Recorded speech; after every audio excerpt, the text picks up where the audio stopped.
ठिकाणी मंचावर उपस्थित आपले सर्वांचे नेते आदरणीय डॉक्टर शशिकांत वाणी साहेब, माजी नगराध्यक्ष अजय भैया परदेशी, उमेदवार नगराध्यक्ष पदाचे जितेंद्र भाऊ सूर्यवंशी, महामंत्री बळीराम पाडवी, कैलास भाऊ चौधरी, जितू महाराज, शहराध्यक्ष गौरव वाणी, दरबार सिंग वाणी तालुका अध्यक्ष, सानुताई वाणी जिल्हाध्यक्ष, आशाताई वाणी जिल्हाध्यक्ष, नारायणदादा ठाकरे, उपस्थित या मंचावर सर्वच उमेदवार बंधू आणि भगिनी, समोर बसलेले माझे सर्व या शहरातले माता बंधू आणि भगिनींनो,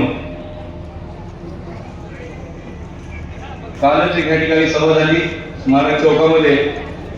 त्या ठिकाणी जे शिवसेनेचे उमेदवार आहेत नगराध्यक्ष पदाचे, त्यांनी ह्याच ठिकाणी एका सभेमध्ये सांगितलं होतं की प्रभू श्रीराम विकास करणार का, असं ह्याच ठिकाणी सांगितलं होतं. तर त्यांनी आता प्रभू श्रीरामाच्या नावाने मतभागात सुरुवात केली आहे. असा व्यक्ती त्या ठिकाणी शिवसेनेतर्फे उमेदवारी करतोय. त्याचं नाव आहे जितेंद्र क्षत्रिय. त्याचे धंदे काय हो सर्वांना माहिती आहे. आणि माननीय उपमुख्यमंत्री शिंदे साहेबांनी त्यांना ह्याच ठिकाणी स्टेजवर सांगितलं होतं की बघा हा किती चरित्रवान उमेदवार आहे, असं त्यांनी सांगितलं. म्हणजे त्याचे धंदे काय इथल्या लोकांना माहिती आहे, ते शिंदे साहेबांना माहिती नाही, शिंदे साहेबांना सांगितलं नाही, शिंदे साहेबांपासून लपवलं.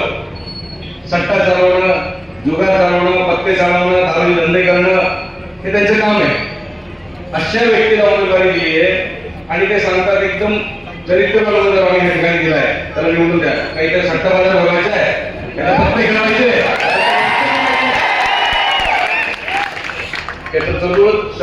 शहराला करता बनवायचं या ठिकाणी. ते माननीय उपमुख्यमंत्री महोदयांना माहिती नाही. मी सांगणार पण जाऊन तुम्ही कसा उमेदवारी करता, काहीतरी भारत वाचणार आहे त्याचे उद्या, त्यांना सांगणार मी. त्यांनी उकाई धरणाची गोष्ट केली. उकाई धरणाचा विषय पण माहित नाही. उकाई धरणामध्ये त्या ठिकाणी 570 एकर जमीन आहे. ती ह्या शहरातल्या ज्येष्ठ लोकांची आहे, जुनी आहे. त्यात चंदू भैयांचीही जमीन आहे, परंतु चंदू भैयांनी देखील त्या जमीनसाठी काही केलं नाही. शेतसारा सुद्धा सरकार घेत नव्हतं, तहसीलदार घेत नव्हते. मी त्या ठिकाणी गेलो, ते शेतकरी इथले ज्येष्ठ आहेत, ते मधुकर काका कराल असतील, अजून इतर सर्व आहेत, त्यांना मी स्वतः ते माझ्याकडे आले आणि मी त्यांना तहसीलदारांना बोलवून घेतलं, सांगितलं याचा शेतसारा घ्या. ज्या टायमाला उकाई धरण झालं त्या टायमाला एक एग्रीमेंट झालं होतं, जुन्या कलेक्टरने करून दिलं होतं की जर 3 वर्षापर्यंत जर या शेतामध्ये पाणी आलं नाही, बॅक वॉटर परत येते पाणी, तर त्यावेळेस त्यांची जमीन परत दिली पाहिजे, असं त्यांनी मला दाखवलं. आणि मी त्या आधारे त्यांना सांगितलं शेतसारा भरू द्या, म्हणजे कायदेशीर भरू द्या. बरीच जमीन एक्वायर केली असेल, अधिग्रहण केली असेल, त्यांना भरू द्या. ते भरून घेतलं. त्या चंदूबाई यांचंही भरलं होतं. चंदूबाई मागणी केली नव्हती कधी, हे यांना माहित नाही, तर ते मी करायला लावलं होतं. दुसरे जे उमेदवार आहेत त्यांनी काल परवा सांगितलं मी टक्के घेणार नाही. टक्केचं धंदा त्याचा 100% टक्केवारीच घेणार ते. आजची घटना सांगतो. आज मी शहाद्याला गेलो दुपारी, तर त्या ठिकाणी एक पोलीस स्टेशनला तक्रार आली. त्याच्यामध्ये 8 लोक तक्रारदार होते. त्यातली एक महिला होती, तिची गाडी गहाण ठेवली म्हणून तिला गाडी परत देत नाही, पोलीस सुद्धा आणून देत नाही असं तिने सांगितलं. की मग तिला समजलं की मी त्या ठिकाणी शहाद्याला आलोय. तिच्या मुलासहित आली, विधवा बाई आहे, त्या मुलासहित माझ्याकडे आली, ब्राह्मणपुरीची. ती म्हणे साहेब माझी गाडी एक व्यक्ती घेऊन गेला, भाड्याने घेऊन जातो सांगितलं. माझ्या घरातली व्यक्ती आजारी आहे, भाड्याने घेऊन जातो म्हणून सांगितलं. आणि तो व्यक्ती बडोद्याला घेऊन चाललो, त्याला किमो द्यावं लागेल, कॅन्सर झाला म्हणून 8 दिवस करायला लागेल, की भाडं देऊन तुमचा मुलगा पाठवू नका ड्रायव्हर. आणि तो घेऊन गेला आणि ती गाडी ह्यांच्याकडे गाडी ठेवली 2 लाखामध्ये. 2 लाखामध्ये गाडी ठेवली. अशा 8 गाड्या त्यांनी ठेवल्या, 8 गाड्या गाडी ठेवल्या, सर्व गाड्या जमा केल्या.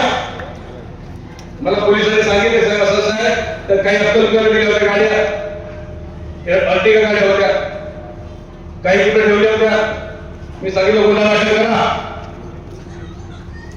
घेऊन जाणारा व्यक्ती तो घेऊन जेव्हा येतो, एखाद्या व्यक्ती तर आपल्याकडे सारखं सोनं घेऊन येतो, सारखं गाडी घेऊन येतो आणि घाण घेऊन येतो 2-2 लाखामध्ये व्याजाने. मग तो व्यक्ती कोण आहे, त्याच्या गाड्या कशा, त्याच्या नावाने पाहिलं पाहिजे ना. म्हणजे तुमची त्या ठिकाणी तुम्ही कशासाठी घेताय समजून येतं की तुम्हाला व्याज खायचंय, चोरीची असो कसली असो, तुम्हाला समजलं पाहिजे. त्या गाड्या त्यांनी घाण ठेवल्या आणि त्याचे टक्केवारीने पैसे घेतल्या, सर्व गाड्या परत करायला लावल्या. त्या माता भगिनीचा मला फोन आला की माझ्या गाड्या मला परत करायला. असे धंदे करणारे त्या दिवशी बोलता बोलता त्या ठिकाणी बोलले की माझ्यावर अन्याय झालाय आणि रडायला लागला. मगरमच्छ असू किती लोकांना व्याजाने बोलतो. आणि त्या ठिकाणी माझे माता भगिनी तळोजा शहरातल्या आदिवासी बांधव भगिनी किंवा इतर समाज लोक असतील, त्यांना व्याजाने पैसे दिले, परत करू शकले नाही, त्यांना रडकुंडीला आणलो. आत्महत्याची परिस्थिती झाली, अशी परिस्थिती याने आणलेली आहे. आणि तो शहराचा विकास करायला उठलाय. ते व्याजावर जाणार ना, तळोजा शहर व्याजाने ठेवणार आहे का? असा हा व्यक्ती आहे. असा दुसरा उमेदवार. तिसरा एक त्या ठिकाणी बोलतो तो संदीप परदेशी.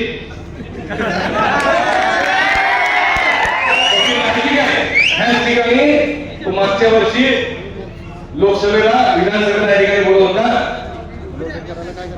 की जय श्रीराम मूल्याने गरिबी हटणार आहे का, राम मंदिर बनवण्याने गरिबी हटणार आहे का. आता तो तेच श्रीरामाचे नाव घेऊन मत मागत फिरतोय. लोकांनी लक्षात ठेवा, असे डोंगी लोक. आणि त्याचा काय धंदा आहे, सर्वांना माहिती काय धंदा आहे त्याचा एकच धंदा आहे, सट्टे पत्ते जुगार. आमच्या गोरगरिबांना दिवसा मजुरी करून कमवणार, त्याच्या कोणून खेळणार, घेऊन घेतलं जाणार आणि हा यश करणार. आमचे गरीब बिचारे त्या सट्टा लागेल, उद्या काहीतरी पत्त्यामध्ये पैसे मिळते म्हणून बिचारा त्या आशेपोटी तो खेळतो. त्यातले आपले पैसे घरी घेतो, आपले पैसे सट्टा राहून जातो की उद्या सट्टा लागेल, उद्या आपण जिंकू, आपल्या परिवाराने भरपूर भरू. असं लोकांना लुटणारा माणूस. आणि तो इथे उमेदवारी करतो, मोठ्या मोठ्या मोदी साहेबांबद्दल बोलतो, आमच्याबद्दल बोलतो, मुख्यमंत्र्यांबद्दल बोलतो. लायकी आहे त्याची. असा दुसरा. आणि त्याने सांगितलं ना काल की बारगळ्यांच्या जमिनीवर एक राम मंदिराला कुलूप आहे, ते मी उघडणार. तो उघडणार राम मंदिराचं कुलूप, तो उघडणार इथलं. अरे उघडायचं मंदिर. आणि त्या ठिकाणी सर्व माझे शहरातले माता बंधू भगिनी त्या ठिकाणी देणगी द्यायला चांगलं भव्य मंदिर म्हणावं. सर्व लोक आहे. मी त्या ठिकाणी 11 लाख रुपये जाहीर केलेले. 11 लाख रुपये जाहीर केले त्या ठिकाणी. मी 11 लाख देईन, तुम्ही मंदिराला सुरुवात करा, भव्य राम मंदिर करा. आणि त्याचे मालक आहे ते बारगळ, ते देखील तयार त्या गोष्टीला. सर्वांना माहिती आहे, जाहीर केलेलं त्या ठिकाणी. आणि तो खोटं बोलतो की त्या ठिकाणी लाव लावलेलं म्हणून. बारगळच्या अधिकारीविषयी हम आदिवासी समाज हे जे पोंगे आहे मटी हट्टी में तो त्या हट्टे आहे, बिलाच्या हट्टे आहे. तिने तो आधी 2019 पर्यंत केटान काढून आहे ही हट्टी केटा विषय मांडला नाही मांडवली. आणि 19 आमदार म्हणून नाही मांडवली गेला. पहिले 2021 में महाविकास आघाडी सरकार आलो 21 में आणि त्या ज्या पास केलो त्या अगोदर फक्त मोदी साहेब प्रधानमंत्री आवास योजना होती, योजना ती घरकुल बसवले.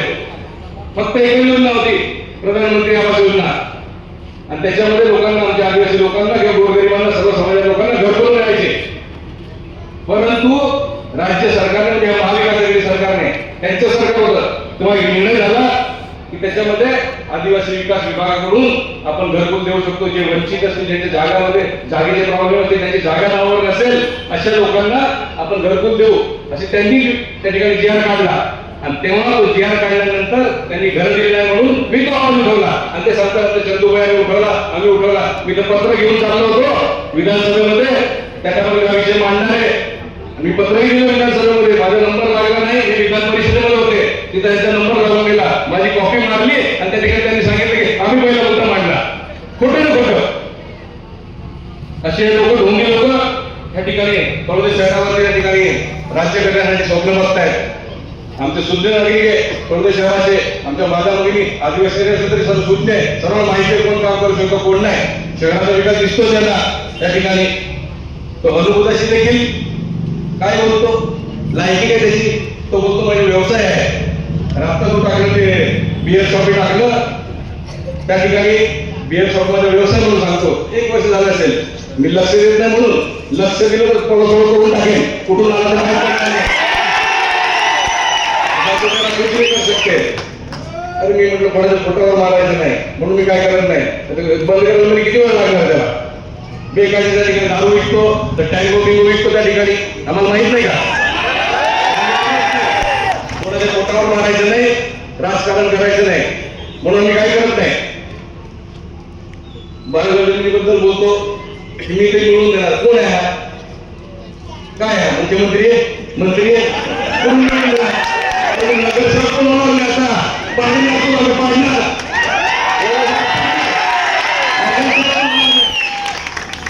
एका आमच्या हट्टीमध्ये आम्हा आदिवासी बाई बियो मनमोते त्याच्या मनमोते नाही कोडी घेऊ मग कोच्या कोडी मग गाऊन निघी त्या कोडी आहे गाऊन निघी त्या कोडी आहे मनमोते ते बाई असते कोण बोलतो सगळं आहे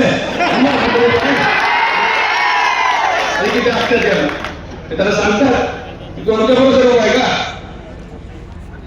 अरे दोन काय फॉर्म भरले असतील ते आमच्या सरकारला लाडकी बहीण योजना आली, आमच्या सरकारने ती भांड्याची योजना आली, त्याचे फॉर्म तू भरतो आणि त्यांना सांगतो मला मिळून द्या नाही तर मला घर सोडून गाव सोडून जावं लागेल.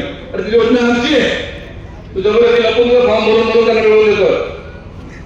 चांगलं काम करतो हरकत नाही, परंतु त्यांच्या जीवावर आहे का प्रत्येक गोष्टीमध्ये असं केलं तसं केलं असं केलं तसं केलं असं बोलतो जसं काही तो ह्या शहराचा प्रमुख आहे असं बोलतो. धंदे काय बिअर शॉपीचा धंदा आणि चोरून सकाळी 6 वाजता आपले लोक वॉकिंगला जातात, फिरायला जातात. माता भगिनी त्या टायमाला मोटरसायकल असतो तिकडे म्हणजे ट्रॅक्टर पास होतात वाळूचे ट्रॅक्टर पास होतात. गरगरिबांना महाग वाळूच्या ठिकाणी देतो मोफत दे ना मोफत वाळू दे ना गरिबांना. का देत नाही तू नगरसेवक आहे ना नगरसेवक व्हायचे ना मोफत दे ना. मग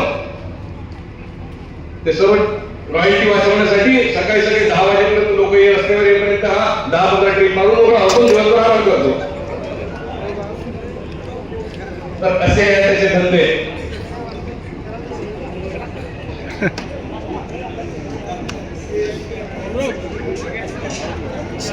आमच्या दादा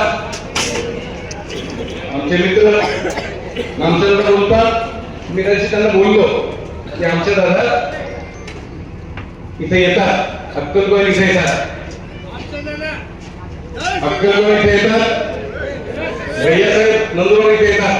अरे आम्ही आहे तिथं, आम्ही सांभाळायला आहे. आमच्या माता भगिनीचे प्रश्न सोडवायला आम्ही येत आहे. समर्थ आम्ही सक्षम आम्ही आहे त्यांचे प्रश्न सोडवायला. नाही तर शहर का विकास करणार आहे. मग आत्ताच नवीन आलाय आत्ताच नवीन आले. अरे 25 वर्षापासून सरकारमध्ये तुम्ही येतात तेव्हा दिसलं नाही विकास करायचं.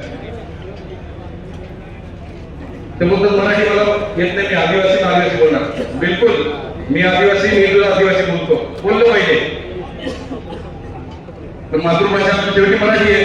मराठी आलं पाहिजे आपल्याला, आदिवासी आलंच पाहिजे पण मराठी आलं पाहिजे. कारण लोकांना न्याय द्यायचा आहे, लोकांचे प्रश्न सोडवायचे. आदिवासीमध्ये सोडवता येणार नाही, मराठीमध्ये सोडवायला लागते. आपण आपल्या माता भगिनीशी आदिवासीमध्ये बोलू पण त्यांना तिथे शासनाचे नियम असते ते आपल्याला मराठीमध्ये सांगावं लागणार आहे, वाचावं लागणार आहे, सरकारने वाचावं लागणार आहे. म्हणून मला अभिमान आहे आदिवासी आहे म्हणून. पण ठीक आहे ना, मग आदिवासी शपथविधी का घेतला नाही विधानसभेमध्ये लोकांनी आघाडीवर शपथविधी घेतला, लोकांनी वंजारीवर शपथविधी घेतला, त्यांच्या भाषेमध्ये त्यांनी शपथविधी घेतला. सर्व लोकांनी आमदार झाल्यानंतर तो का घेतला नाही घ्यायचा होता ना आदिवासीवर शपथविधी. कारण आदिवासीमध्ये बोलताना शपथविधी घेताना त्या ठिकाणी लिहावं लागतं. आदिवासीमध्ये एक व्यक्ती त्या ठिकाणी वाचतो त्यालाही मराठीमध्ये भाषावं लागतं.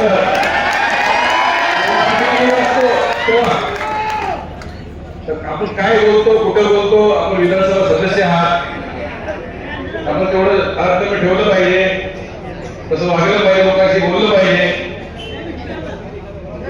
आम्ही सांगतो एकटाच बोलतो म्हणा, आम्ही काय करतो आम्ही गोट्या घेतो का आमच्या लोकांचे आरक्षण करत नाही आम्ही त्यांच्याकडे लढत नाही आम्ही त्यांचे सोडवण्याचा प्रयत्न करतो. त्या तळोजा शहराचा विकासच झाला का आम्ही केला.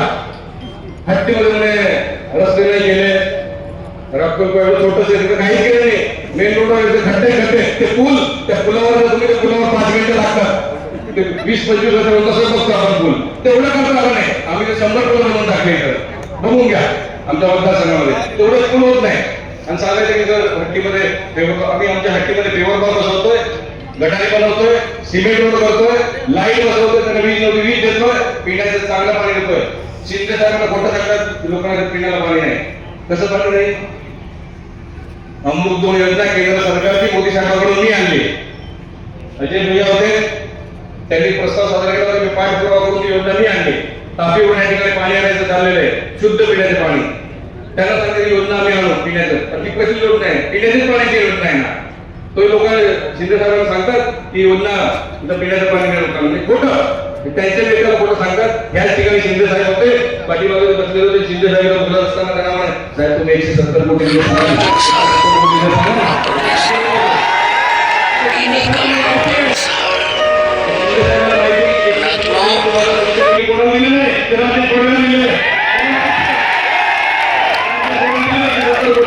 म्हणून ते काही बोलले नाही.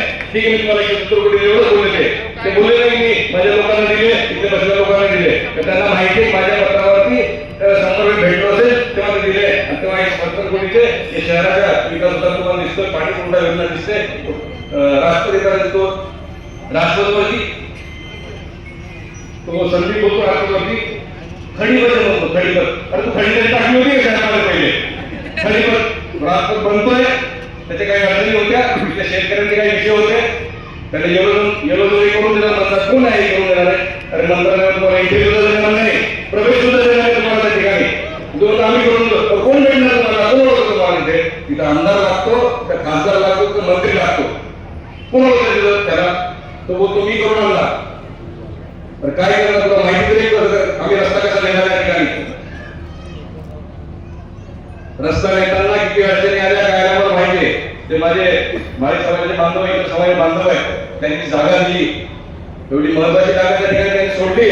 आम्ही त्यांना विनंती केली की हा डीपी रोड आहे, तुम्ही तुमची जागा द्या, शहराचा विकास होईल. त्या लोकांनी मान्य केलं, बिचार लोकांनी, आणि त्यांनी दिली. मी त्यांना आश्वासन दिलंय की तुमची जागा गेटमधून येलो करून देणार, 100% करून देणार. त्यांना जे काय पुढे झालं ते देखील त्यांना दाखवून देते आणि करून देणार, लवकरच करून देणार. आणि त्याला श्रेय घ्यायला बघले फक्त की आम्ही आणून आम्ही करून द्यावे, कुठून करून देणार तुम्ही? कोण विचारलं तुम्हाला तिथं मंत्रालयामध्ये? काही विषय असे आहेत की ते आमच्या हट्ट्यांचे, आम्हा आदिवासी हट्टी विषय आहे. मुख्यमंत्री आलो त्या दाखलो आम्हा 50 ते 60 वर्षापासून बेन 3 पिढ्या वेगळ्या आम्हा याकी म्हणून नाव की जागरूकता वेळ आली. त्या घरकुल मिळते ना, फक्त आम्हाला राशन कार्ड आहे, आधार कार्ड आहे, बँका खातो आहे. आणि तिने लाडकी बहीण योजना दिली, तिने 10 महापोषा मिळतात, तिने विधवा बाई पोषा मिळतात, पोताच मिळतात. बाकी घरकुलींना महाग कापून म्हणा. मैं साहेब लागलो, साहेब 6,000 जाहीर केलो. तर याने केंद्र सरकारचं एक नवीन केंद्र सरकारचं धोरण जाहीर केलं म्हणून महाराष्ट्राच्या लागू केणार आहे. ज्या ज्या जागावर खाजगी जागावर येते बी, सरकारी जागावर येते बी, आम्हा आदिवासी किल्लो समाजावरी जी ते 20, 30, 25 वर्षापासून येते या नाव जाहीर केलं. बटन येतो सर्वांनी ऐकलं ते. मुख्यमंत्र्यांनी जाहीर केलं. लाडकी बहीण कधी बंद होणार नाही जाहीर केलं. इथे सांगायला लावतात उपमुख्यमंत्र्यांना, साहेब तुम्ही सांगा लाडकी बहीण बंद होणार नाही. अरे आमच्या मुख्यमंत्र्यांनी जाहीर केलं लाडकी बहीण बंद होऊ शकत नाही. आमच्या माता भगिनींना आम्हाला सक्षम करण्यासाठी योजना चालू ठेवायची. किती जरी सरकारकडे तुटवडा आला तरी देखील योजना बंद करणार नाही साहेबांनी सांगितलं. तरी सांगायला लावतात त्यांना, खोटं ना खोटं. तर जी काही आपली हट्टीची जागा आहे, ज्या आपल्या विलाट्या हत्या आहे, त्याच्याबद्दल मी तुम्हाला आज या ठिकाणी ठामपणे लिखित स्वरूपात तुम्हाला आश्वासन देतो. तुम्हाला आश्वासन देऊ आहे या जमिनी 5 महीना तुम्हाला नावकी की है, 1 वर्षात तुमने घरकुल मिले, घरकुल भी. फक्त निवडणुकी पुरता आलं नाही. निवडणूक नीती 3 तारखेनंतर आलेले तो एक टपरो त्यांनी सांगितलं टपरो म्हणून. चंदूबाई सांगितलं आपलं आम्हाला टपरा उठाने के लिए बहुत कोशिश करता तो कंप्लेंट करताय. ठीक है, टपरा है ना तुम्हाला. पहिला शरद पवार साहब का चलता हुआ फोटो था, अभी शिंदे साहब का चलता फोटो है. 3 तारीख के बाद गिरने का किसी बेटा को रोक दीजिएगा. फिर क्या करेंगे? फिर किसका फोटो लगाएंगे वापस? तर असे हे लोक कधी जागा बदलतील, कधी काही बदलतील, कशी वेशभूषा बदलतील सांगता येत नाही. ते सांगतात आमच्या टपऱ्याने मागे लागले म्हणे. लागलो ना आम्ही गोरगरीब म्हणायचे, उद्या देऊन टाका आमच्या चावणार समाजाच्या व्यक्तीला, उद्या देऊन टाका आमच्या कोणत्या गरीबाला, किंवा तुम्ही जर व्यवसाय करा म्हणून. आमचे काय हरकत नाही. अरे बाजूच्या टपऱ्यांनी बाकी लोकांनी गरिबांनी पोट भरण्यासाठी मागले, त्यांच्याकडे लाईट नाही, त्यांच्याकडे काय सुविधा ह्यांच्याकडे पाणी, एसी, लाईट कुठून आलं बाबा त्या टपऱ्यामध्ये? त्या टपरं म्हणता तुम्ही? त्या टपरं एसी टपरं असते का? तुम्ही पहिल्यांदा टपरं एसी टपरं त्या टपरं म्हणता? अरे तुम्ही 5 स्टार हॉटेल करणार होते काय नाही? तर टपरं तुम्ही म्हणता टपरं. त्याच्यामध्ये एसी लागलेलं, त्याच्यामध्ये पाण्याची सोय, त्याच्यामध्ये झोपायची सोय, आराम करायची सोय, पंखे, तर टपरं म्हणतात. काढून टाका टपरं तुम्ही. आणि तुमचा पक्ष भरपूर पैसेवाला आहे, सत्तेमध्ये आहे, भाड्याने घ्या ना, भाडं भरून 10-15 लाख रुपये का म्हणत नाही? परंतु त्यांना ते नाही की आम्ही फुकटमध्येच करणार, अतिक्रमणच करणार. अतिक्रमणाशिवाय आम्हाला पटत नाही. जागा अतिक्रमण करायची तर ती नंदुरबारची एक जागा, त्या ठिकाणी बिचारा शहरातल्या गोरगरीब माणसाला त्या ठिकाणी फसवलं. ते कुठलं हॉस्पिटल? छत्रपती हॉस्पिटल, त्या समोरची जागा, सरकारी जागा, ती ह्या लोकांनी मिळून 2-3 पार्टनर म्हणून खरेदी केली. ती सरकारी जागेवर बनावट कागदपत्र तयार केली आणि एका माणसाला विकली, त्या माणसाने आपल्या लोकांना विकून टाकली ती जागा आणि बिचाऱ्यांना त्यात फसवून टाकलं. त्यांनी बघितलं की सरकारी जागा निघाली, त्या सरळ आहे, त्याच्यामुळे सरळ हा उमेदवार पहिला आहे आणि आपले नंदुरबारचे आमदार साहेब पण आहे, ते पण पाडलं त्याच्यामध्ये. जेव्हा आपल्या लोकांनी विचारलं, तोडल्याचं लोकांनी खरेदी केली, जेव्हा बनवायला गेले त्या ठिकाणी सरकारी जागा निघाली आणि ते जेव्हा पैसे पण मागणे गेले त्यांच्यावर एट्रॉसिटी दाखल करून टाकलं. तर बिचारा आमचे भरत चौधरी त्यांच्यावर एट्रॉसिटी दाखल करून टाकला पैसे मागायला गेले म्हणून. का नाही? तुम्ही फसवलं आणि ते पैसे मागायला तुम्ही त्याच्यावर खोटे दाखल करतात. असे लोक आहेत. सर्व ठिकाणी कुठेतरी अतिक्रमण करायचं आणि गोरगरिबांना करू द्या. ते आमचं काय म्हणणं नाही, गोरगरिबांना पोट भरू द्या, रस्त्याने बनवू द्या.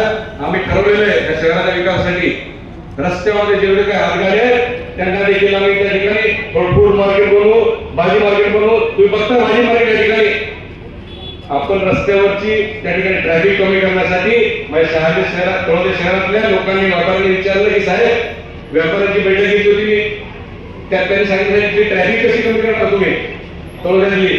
मी त्यांना सांगितलं की तुम्ही जाऊन मार्केटमध्ये बघा, त्या ठिकाणी मटन मार्केट, फिश मार्केट, मच्छी मार्केट, आपण त्या ठिकाणी सर्व चिकन मार्केट देखील वेगळं बनवलंय. पाठीमागे जागा तिथं आता भाजी मार्केट देखील बनवलंय. रस्त्यावर जे निघणारे ते आपले जातील, रस्ता मोकळा होईल, दिसतंय त्या ठिकाणी.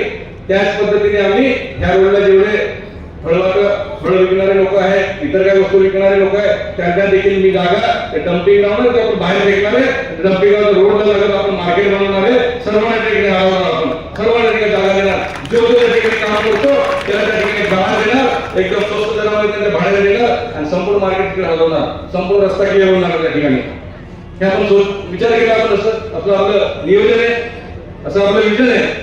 शहर सुंदर करायचं. मी बोललो या शहराचं मिनी सिंगापूर करून दाखवेल, हे बोलतं शिरपूर करून दाखवा. अरे करू ना, आपण सिंगापूर सोडलं शिरपूर बनेल. तुम्ही ते पण बघितलं नाही. तर हे फक्त थापा मारण्याचं काम करायचं, लोकांना इथे बेवकूफ बनवायचं, गोरगरिबांना त्या ठिकाणी काही छोटे आश्वासन द्यायचे. घरकुल आम्ही म्हणून देऊ. घरकुलाची योजना आहे ती फक्त इथला आमदार करू शकतो आणि त्या ठिकाणी आदिवासी विकास मंत्री करू शकतात, मुख्यमंत्री करू शकतात, दुसरं कुणी करू शकत नाही. शिंदे साहेबांनी त्यांना सांगितलं की तुम्ही सांगा की आपण घरकुल देऊ.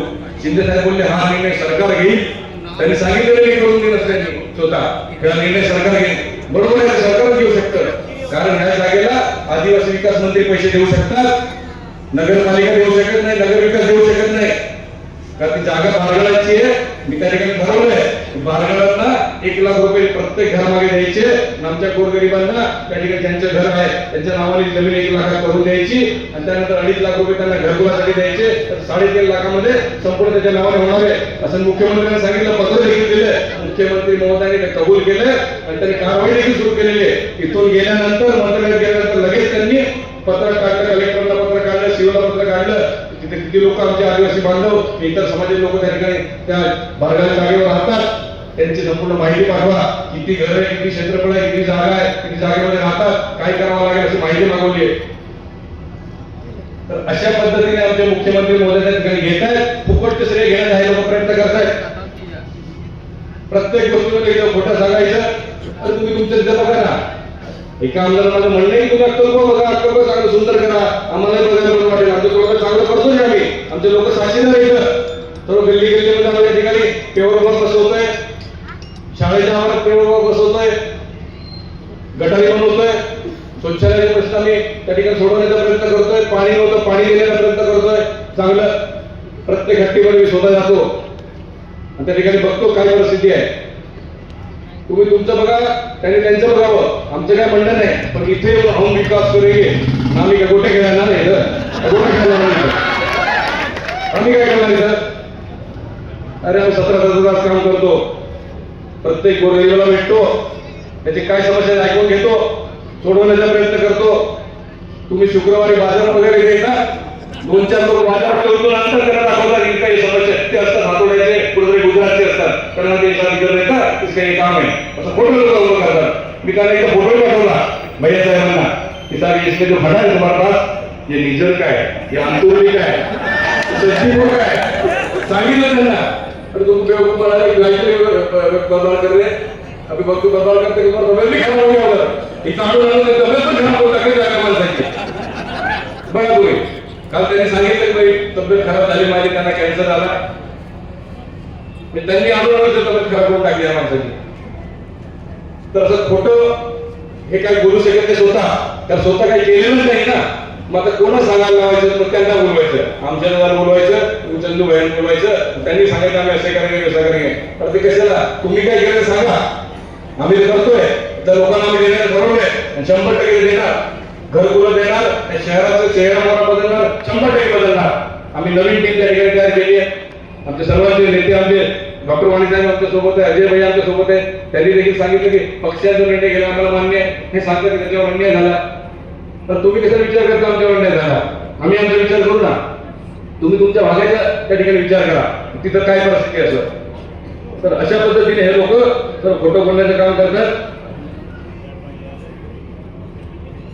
तर मला या माध्यमातून आपल्या सर्वांना एक विनंती करायची आहे की तळोदा शहराच्या चेहरा मोहरा बदलण्याचं आपण ठरवलंय. 100% चेहरा मोहरा बदलणार. आपण बाहेर जो राजपथ होता त्या राजपथ खडीकरण त्यांनी सांगितलं की खडी पथ आहे म्हणून. अरे त्या राजपथला आम्ही त्या ठिकाणी धर्मवीर छत्रपती संभाजी महाराजांचं नाव घेतो. सुंदर करतोय, अहोरात्र त्या ठिकाणी काम चाललेलं आहे. महिन्याभरात ते पूर्ण होईल. त्यानंतर सुंदर झाडं लावणार आम्ही त्या ठिकाणी. त्या ठिकाणी चांगले गार्डन आम्ही त्या ठिकाणी करतोय. जिल्ह्यातलं कुठलं नव्हे तर एक चांगलं असं गार्डन, बॉटॅनिकल गार्डन आपण फॉरेस्ट मध्ये करतोय. म्हणजे आमच्या माता बंधू भगिनी आमचे ज्येष्ठ असतील ते त्या ठिकाणी जाऊन बसतील 4.5 एकर मध्ये. त्या ठिकाणी पर्यटनासारखं होईल. सुंदर आम्ही करण्याचा प्रयत्न करतोय. प्रत्येक समस्या सोडवण्याचा प्रयत्न करतोय. आणि या ठिकाणी येऊन भूलथापा देऊन लोकांना काहीतरी गुमराह करायचं आणि आम्हाला मत निवडून द्या, आम्ही शहराचा विकास करू. तर आम्ही बनलोय, आम्ही सक्षम आहे शहराचा विकास करायला. त्या लोकांच्या समस्या सोडवून आम्ही सक्षम आहे त्या ठिकाणी. तर त्यांनी येऊ नये, आमचं आम्ही लढू. उद्या तारीख आहे 2 तारीख. तुम्हाला सर्वांना माहिती, उद्या मतदान आहे. सर्व नागरिकांना माझी कळकळीची विनंती आहे, आपण सकाळी उठून आपण स्वतः, आपला परिवार, आपले नातेवाईक, आपल्या सर्वांना घेऊन जाऊन त्या ठिकाणी कमळाच्या निशाणीचे 3 बटन असतील, 3 बटन दाबून प्रचंड मताने निवडून द्यावं अशी विनंती करतो. जाता जाता शेवटी 2 त्या ठिकाणी मी शेअर सादर करतो. वो समुद्र को खंगालने में लगे हुए हैं, वो समुद्र को खंगालने में लगे हुए हैं, वो हमारी कमियां निकालने में लगे हुए हैं, वो हमारी कमियां निकालने में लगे हुए हैं. जिनकी लंगोटी तक पड़ी हुई है वो हमारी पगड़ी उछालने में लगे हुए हैं.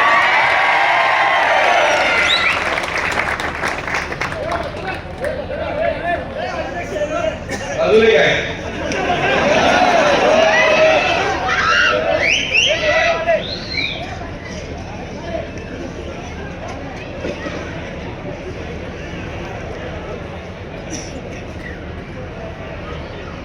जब भी मैं दुश्मनों के मुकाबिल उतर जाऊंगा, जब भी मैं दुश्मनों के मुकाबिल उतर जाऊंगा, तारीख जमाने में बिखर जाऊंगा, तारीख जमाने में बिखर जाऊंगा.